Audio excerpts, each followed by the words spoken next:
let's talk about what happened in the airline industry since the days of dynamic pricing and the early 90s. Because what's happened after that has been less about inventing new things and more about the impact of changes in the industry overall and changes in the airline technology, new competition coming, more people flying, a number of other things. American Airlines was very much the success story of the up until the mid 1990s, late 1990s. And then much in the competition changed, and American itself was victim to new developments that happened outside its own purview. Now, if we look at the things that happened in the airline industry, you can broadly sum them up as four things. The first one is that everything became much more international. So the United States has always been the place where people were flying the most and where competition happened first, because that's where regulation happened. So it was natural that the American airlines, not just the company, but all the American airlines, were leading. But as regulation opened up, particularly first in Europe, Europe is, mostly the EU, and within the EU, it was freed up for competition eventually more than inside the United States.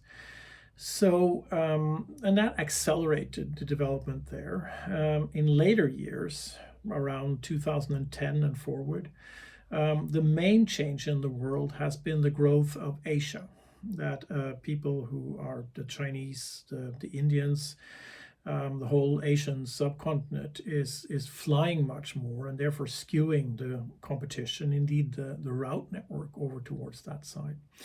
But there were other things as well. But mainly we got international competition. And what happened there was that you got the first sign in the mid-90s when airlines started to form alliances. Star Alliance was formed by 5 airlines. United, which was a big American airline, slightly less than American, but still a very, very major airline. Lufthansa, German, one of the 3 biggest airlines in Europe. Thai Airways out of Bangkok, which covered the Asian market. Varig, which was Brazilian, and SAS, Scandinavian Airlines Systems. And if you look at these airlines and their route network, you'll see that they don't overlap much. So that worked out very, very well.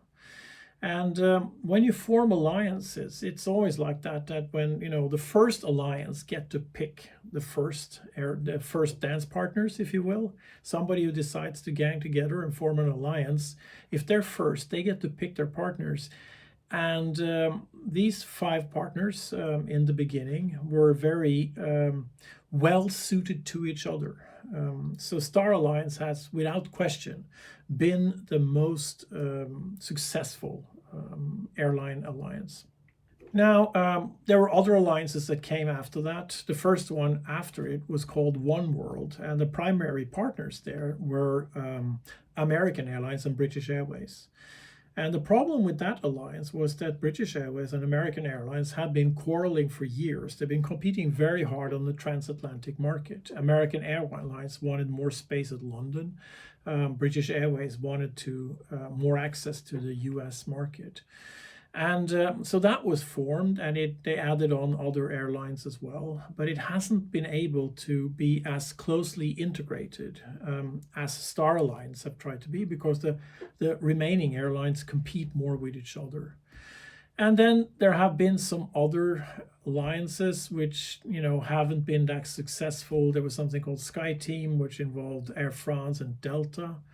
There had been a long-term alliance between KLM and Northwest that didn't quite go. And then there were others which, were basically the leftovers.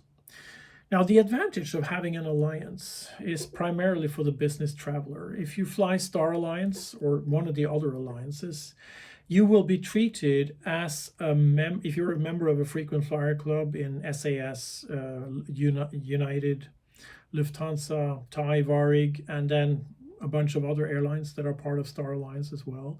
They will treat you as your own. And that's very important if you're flying on business and international, that you're kind of a member, you have the same options, everything is coordinated all the way through. More importantly, when you make frequent flyer points, you can make them on flights on all these airlines, and you can also redeem them on all these airlines. So, and for some airlines, these alliances essentially meant a very, very tough competition. There were a bunch of local airlines in Europe, for instance, and then when SAS and Lufthansa joined into this this big alliance, it meant that if you were earning points on SAS, you could use those points all over the world. Whereas if you were using points on the competition or earning points on the competition, you could only use that to fly where they flew, not on their alliance partners. So for people who fly all over the world, using an alliance and being a member of an alliance is extremely valuable. So that was one part of it. This internationalization and alliances around the world. So that's one part. The other, perhaps most important competitive thing that happened in the airline industry was the evolution of the low-cost airline. And we now all know this. There are network airlines or full-service airlines like Lufthansa, British Airways, SAS, United, American Airlines, and so on. And then there are the cheaper airlines. The company that pioneered it was something called Southwest Airlines out of the United States. It's now one of the biggest airlines in the United States. But the model really took hold in Europe, and it was companies like Ryanair and Wizz Air out of Hungary, and to a certain extent Norwegian, that came up and took significant markets from the traditional airlines. And they did that in what is called a classic disruption. They were much cheaper, and they appealed to people who really wanted to save money. Ryanair appealed to people for whom flying with a network airline just wasn't an option. They wouldn't have been able to afford it. But Ryanair was so cheap that very many more people could fly. Now, how come Ryanair could be so cheap, or Southwest Airlines? Well, this figure is from a study by McKinsey. It looks at the cost differential between Ryanair, which is down here, and has a cost that is less than half than what a traditional airline has. And you see the breakdown in what it is. And this has changed a little bit over time because many of classic airlines are adopting some of the same practices. But one was that they just had lower costs in terms of administration. The traditional airlines were often unionized, so people were paid very well. They had fairly big staffs. They were very complicated operations because they were set up to be complicated and to provide a comprehensive network of services. You could travel anywhere with the big airlines. Whereas the smaller airlines, the cheap airlines, were just flying point to point. They sort of did not try to provide full coverage of an area. They would just pinprick or pick those areas, those city pairs where there was enough traffic to fly a plane back and forth. And they were very simple in that they would find an attractive route, and they would have one plane and fly back and forth. So sometimes they were called ping pong airlines. And that's what they did. So that accounted for quite a bit of their savings. The second one was distribution. The cheap airlines will sell you cheap tickets, but you can't buy it. It's harder to buy a ticket and get a refund. You buy the ticket and that's it. And if you can't fly or something happens and you have to change it, well, you're out of luck. That means, for instance, that they don't need to do overbooking because even if the seat isn't filled, well, it's been paid for, so they're fine anyway. There are a number of other smaller things. They have less services. Many people think and believe that they save money because they don't serve food on board or something like that. But that actually is a very, very small part of the service and very small part of the cost. They have cheaper crews. If you look at the pay for pilots around the world, there is not much of a difference between, at least not for the average pilots, between the low-cost airline and the network airline. But when it comes to the cabin personnel, the cost differential is quite big. Flight attendants are paid much worse on a cheap airline. Then perhaps the most important, the biggest part of their cost advantage is that they fly from cheaper airports. Indeed, so Southwest started by flying out of an airport in Texas somewhere, which was basically being shut down. It wasn't used much, so it was very cheap to use it for them. And they were also flying to others. So they fly to what is called secondary airports. And you see this pattern being established, especially in Europe, where near a big city, a capital, there will be a traditional airport, and that's where the network airlines fly in. But quite close to it, there will be a secondary airport, which is dominated by the cheap airlines. And it's much cheaper to use the secondary airport. And to a certain extent, they are optimized for the cheap airlines. So if you're flying with a cheap airline like Wizz Air or Ryanair, they stack passengers up in pens before they go on the plane. They turn around the plane very fast. Typically, an airline that a full service airline will turn an airplane around in 40 minutes. They land, and then in 40 minutes they will fly out again. That's considered good operation. For a cheap airline like Ryanair, Wizz Air, some airlines in the United States, it's 25 minutes, which means they fly the planes much more. And in order to do that, you need to have a cheap airline, but also an airport, that is set up to handle that kind of boarding and do it very, very fast. So you start to see, the main airport, secondary airport developing many places around the world. In Paris, it's Charles de Gaulle, and then there's Orly, which is the secondary airport. In London, you have Heathrow as the sort of main airport, and you have Gatwick as the secondary mixture of cheap and regular airlines. And you have Stansted, which is almost everything Ryanair.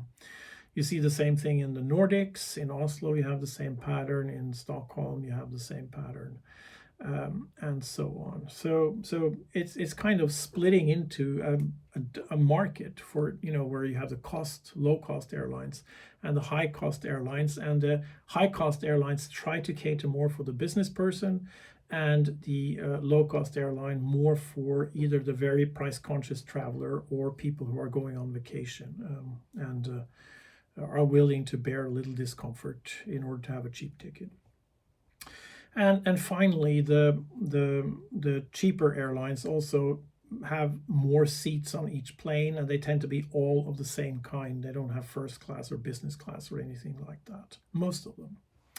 Okay, it's very, very difficult for an existing network airline to compete with a cheap airline. And you've seen many of them try to set up subsidiaries that were supposed to be cheap. That gets them in trouble with the unions.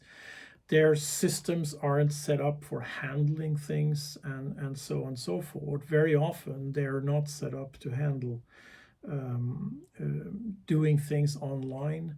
They have a complexity. When I talked about overbooking, the cheap airlines don't do it because if you overbook somebody, you need to take care of them, and they just don't have the people to do it. So, but it's sort of become two very distinct models, and the most profitable airlines in the last 10 years has definitely been the low-cost airlines. So that's one second competitive development. In the digital space, there's also been a development. It used to be that, you had travel agents, and you would call the travel agent, and they would use the reservation system, and they would use one of the big ones, like Sabre, Amadeus, and there's a third one, which I can never remember the name of. and they made a lot of money. Then around in 1994, we got the internet, and actually American Airlines set up one of the first online travel agents, where you could go on the internet and search for tickets yourself. You didn't have to go to a travel agent to do it. It was called Travelocity, and I was studying American Airlines when this happened, so I got to know the people who built that, the first sort of big online travel agent where you could go and book the plane yourself. Now we're so used to doing it, but believe me, in 1994 this was new and very, very exciting, because they could sell tickets cheaper because they didn't have to pay a commission to the travel agent. And that was followed by many more. You got sites like Travelocity and eBookers and Expedia and so on and so forth. Then you got sites like TripAdvisor, which started off as a review place, but then started to sell tickets themselves. Then more and more companies got into the business. So you got kind of you got the airline system, and then you got the the computerized reservation system on top of that, which is called the GDS, Global Distribution Systems. There are three main ones in the world, and on top of that, you got the ones that cater to people who want to book the planes themselves, specialized sites. But then more and more sites getting into it. You see more and more marketplaces around. Even Google is starting to show you flights you can book almost directly from the Google interface. You get sites like TripAdvisor. Then you're also beginning to see that there's a fight between all these what are called aggregators to put together the booking, not just of the flight, but also the hotel experiences, so on and so forth. And you see a lot of people who used to book only airlines or air tickets will now also book hotel rooms and rental cars and all kinds of things for you. Some of the airlines are getting into the market. It's extremely tough competition among all these marketplaces and customer interfaces. And the effect for the airlines has been what has been jokingly said: in the airline industry, everybody makes money except the airlines. So all these aggregators, the bigger they are, the more commission they can charge, because they funnel so many customers through. So you have places like hotels.com, and they will, if you book a hotel room through hotels.com, 25 to 35% of that the cost you're paying will actually go to hotels.com, not the hotel. And the situation is not quite so bad for the airlines, but it is quite a challenge that all these marketplaces are taking money away from the people actually providing the service. So that's been a competitive evolution as well. Lastly, globalization has changed the pattern of airports. I talked about this hub and spoke system.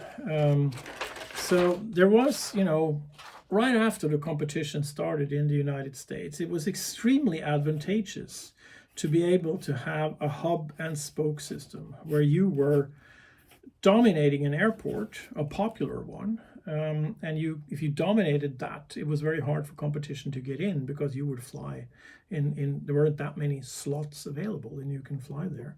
So what started to happen was that you got bigger airlines, alliances, and they would do hub to hub flights.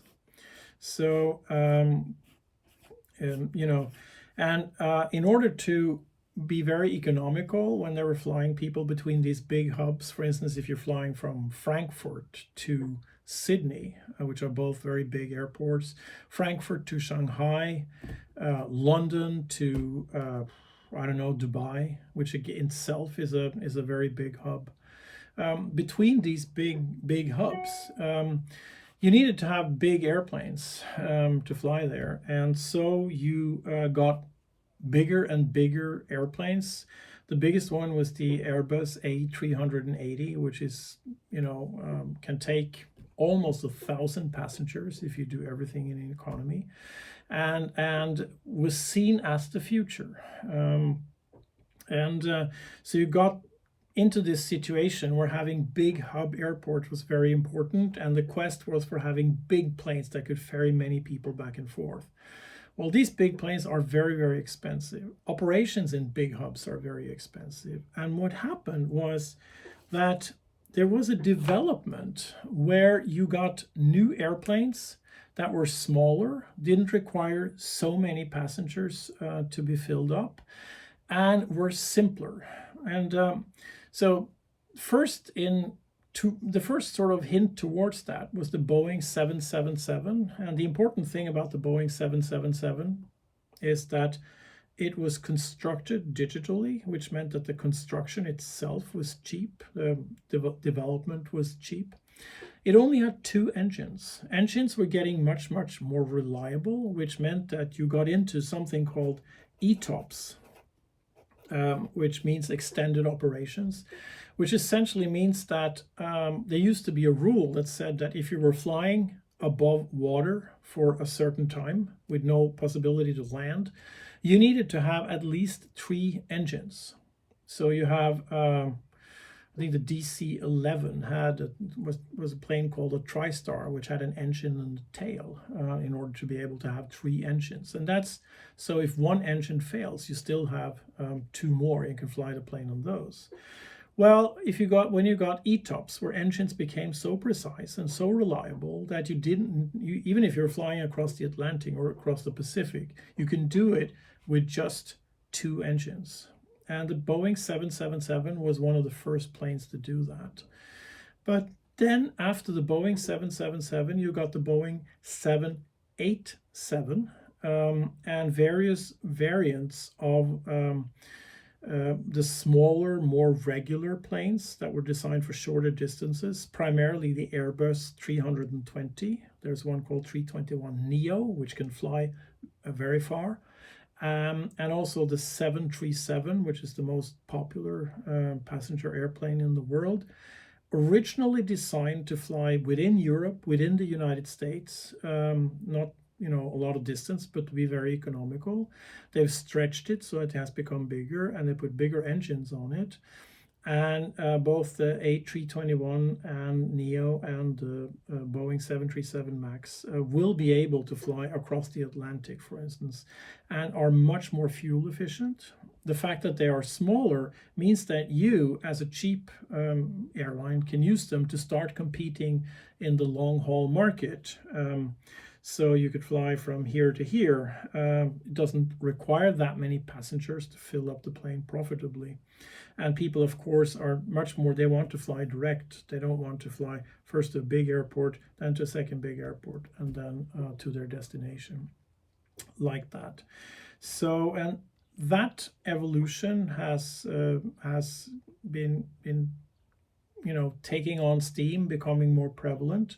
And we are seeing now that most of the big airlines are actually phasing out the 380, the big one, because they're just not able to fill it up. It's becoming too complex. It takes a long time to empty the plane and so on and so forth.